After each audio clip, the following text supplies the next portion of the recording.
भारतहा कतरंगमानि सालनारुगै सांग्रंसालो एसएफआईते डीवाईएफआईनि साकथारमंबाय ख्लाइजाका साक मुसुंगै थैरुमानि पान्डावा नारवाय अग्रा अगैमानजाका हास्तिनि गोसा मन्त्रि अग्रा मानिक सरकार पान्डानि पाइथागो ब्लाड डोनेशन कैम्प किटिंगै साक मुसुंगै थैरनाय रगबाय मालाये कक्साका हास्तिनि गोसा मन्त्रि अग्रा मानिक सरकार আজকে হচ্ছে ৭৮তম স্বাধীনতা দিবস। এই দিবসে প্রথমে আমাদের দেশের স্বাধীনতা সংগ্রামে যারা প্রাণ দান করেছেন, জীবন দান করেছেন, শহীদ তাদের স্মৃতির প্রতি গভীর শ্রদ্ধা নিবেদন করেছেন। এই সংগ্রামের ঐতিহাসিক দিনটিতে ভারতের গণতান্ত্রিক যুব ফেডারেশন রামনগর অঞ্চল কমিটি প্রত্যেক বছরের মতো এবারও হয়তো অন্য বছর 15 আগস্ট করে না, এবার তারা করলেন।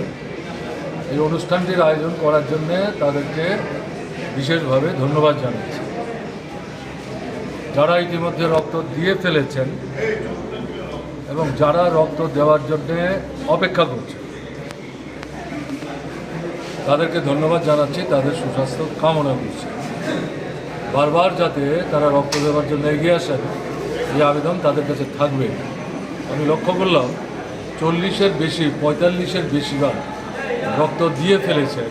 এরকম দুজনের সঙ্গে আমি কথা বলার সুযোগ পেয়েছি। দারুণ ঘটনা।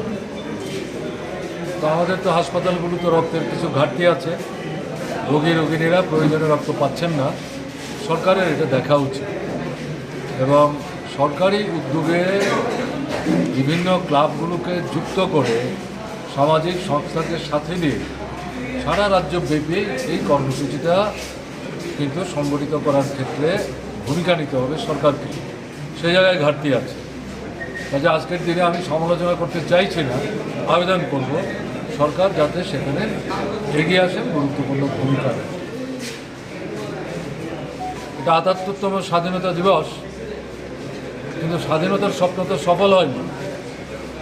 তার একটা লক্ষ্য ছিল, উদ্দেশ্য ছিল, মূল বিষয় ছিল খাদ্য, বস্ত্র, বাসস্থান, শিক্ষা, স্বাস্থ্য এবং বেঁচে থাকার জন্যে রোজগার, তার একটা নিশ্চয়তা স্বাধীন ভারতবর্ষের মানুষ পাবে।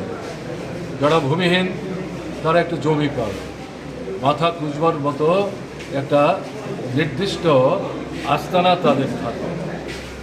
অসুস্থ হলে পর রাস্তায় বেঘুরে তারা কাতরাতে ঔষধ এবং চিকিৎসার অভাবে মারা যাবে। রাজাঘর আগুলিনি সিমি প্রণামনি ককথম চিনি খরা।